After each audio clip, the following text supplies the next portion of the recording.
Magandang araw mga minamahal ko na mga viewers, naabutan ni Kuya Rab sa bahay ni Dara. Yan po ang video na pag-uusapan natin ngayon mga ka-viewers. At bago po tayo magsimula sa video na ito ay gusto ko lamang shoutout ang ating mga minamahal na mga viewers at supporters. Naku Edo at Dara, nagkikita pala in off-cam. Pasekrito lang itong si Edo, pinupuntahan pala si Dara sa bahay nito in off-cam na aktuhan na ito mismo ni Kuya Rab. Dahil noong naghatid ng groceries si Kuya Rab kay Dara ay laking gulat niya nang makita niya na may motor sa labas ng bahay at nakita niya na kay Edo pala iyon. Kung baga nanliligaw na siguro ito kay Chinitang Dara. At kung napadaan lamang ako sa wall nyo, wag po muna skip ang aking video para malaman ang nilalaman nito. At baka pwede paki-subscribe ng aking YouTube channel at muli ay welcome back po. Dahil naabutan ni Kuya Rab si Edo sa bahay ni Dara ay may tanungan ang lahat dito.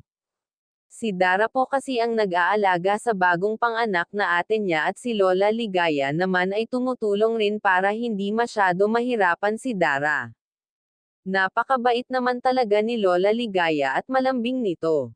Kung baga hindi nito kayang tiisin ang kanyang mga apo.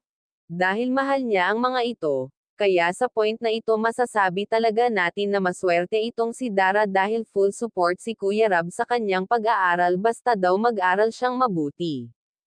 Kaya sa mga sponsor ni Dara malaki ang utang na loob nito.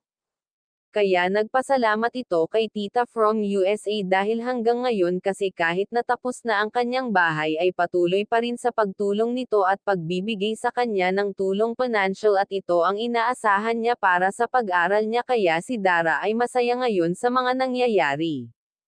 At dahil marami ang nagmamahal kay Dara kaya marami ang mga tumutulong sa kanilang magkapatid ngayon ay marami ang biyaya na dumarating sa kanya, at nakakatulong na rin siya sa pamilya niya, mahal niya kung ano ang meron siya ngayon, at wag nga po pala natin kalilimutan suportahan ang ama ng ating kalingap na si Val Santos Matubang, at hanggang dito na lamang ang ating mixing reaction again, maraming salamat sa panonood.